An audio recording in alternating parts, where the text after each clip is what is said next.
తెలంగాణలో పిట్టల దొర అని ఒక క్యారెక్టర్ ఉంటుంది. మీకు ఐడియా ఉందా? మీ సీనియర్లకు ఉంటుంది బాగా. మీరంతా యంగ్స్టర్స్ తయారైపోయారు మీడియాలో.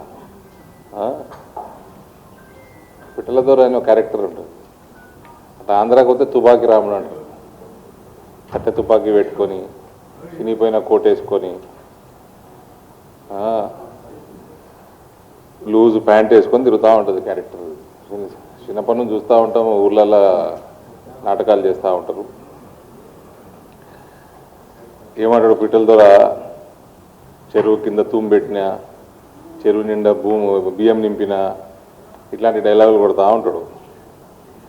సో ఇప్పటి నుంచి ఏళ్ళటి నుంచి మీరు ఇప్పటి వరకు పిట్టల దొర క్యారెక్టర్ చూశారు తెలంగాణలో. ఏళ్ళటికి వెళ్ళి పిట్టల దొరసాని క్యారెక్టర్ చూస్తారు. ఇప్పటి వరకు చూడలేదు. ఇంకంతే. ఇక్కడ మండలాలు ఇలా ఏం చేసినట్ట 10 ఏళ్ళు ఇలా ఏం చేసినట్ట? ఏడే టైం ఉందండి ఊరికి. ఇప్పటికే 1,00,000 ఉంటాయి ఇష్యూస్ ఎంపీ అంటే. అందుకని మమ్మల్ని గెలిపించారు. ఆమె ఒడగొట్టి. మీకు కవిత తిట్టిపోయాలని ఉంది, ఆమె జోకులు చేయాలని ఉందా? చెప్పండి. నేనైతే ఫస్ట్ నుంచి ఆమె గురించి ఎక్కువ మాట్లాడాలి. మీ అందరికి జోకులు చేయాలని ఉన్నట్టున్నది కదా? మీరే ఏమని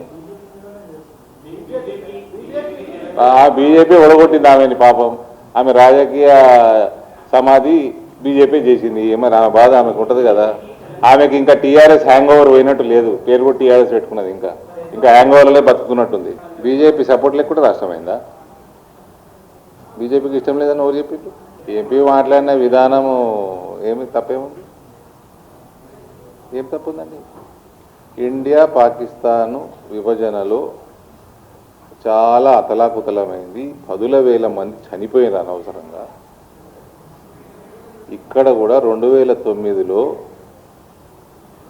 స్టేట్మెంట్ ఇచ్చి వెనక్కి తీసుకొని భగ్గుమన్న తెలంగాణలో 100 మంది 9 నుంచి 14 మధ్యలో చనిపోయినరు. 2009లోనే ఇచ్చేయాలా? 2004లోనే కమిట్ చేసిండ్రు వీళ్ళు మేనిఫెస్టోలా. ప్రభుత్వంలోకి రాగానే కాంగ్రెస్ ఇచ్చేయాలా? 2009లోనే కనీసం ఇవ్వాలి. రాజశేఖర రెడ్డి చనిపోయినాకన్నా గమనం ఇచ్చేస్తే అయిపోతుండే. దానికి తోడు ఒక స్టేట్మెంట్ ఇచ్చి రిటర్న్ తీసుకొని ఇంకా దానివల్ల బగ్గుమని 100 మంది చనిపోయినరు. ఇదంతా అనవసరము అన్నది ప్రక్రియని తప్పుపట్టిండు ఎంపీ. దానికి మీరు పింకు అద్దాలు పెట్టుకొని పింకు భూతత్వంతో చూడాల్సిన అవసరం లేదు. ఎవరికి? భారతమాతకి బానిసలం. ఓకే, లిక్కర్కి బానిసలం కాదు. అలా అయ్యే లెక్క ఆమె లెక్క. మర మనిషి అంటే రోబోనా?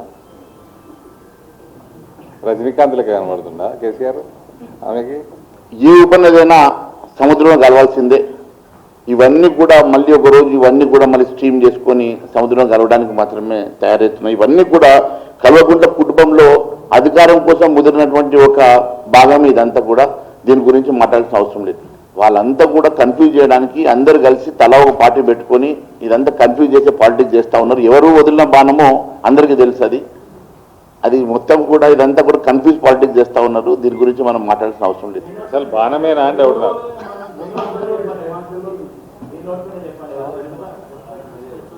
అంతే. ఇప్పుడే మా సుభాష్ గారు చెప్తా ఉన్నారు, షర్మిల ఎట్లా ఎవరు వదిలిన బాణమో ఏమో కూడా ఆమె వదిలిన బాణమే అంటున్నారు. చలో, థ్యాంక్ యూ సార్.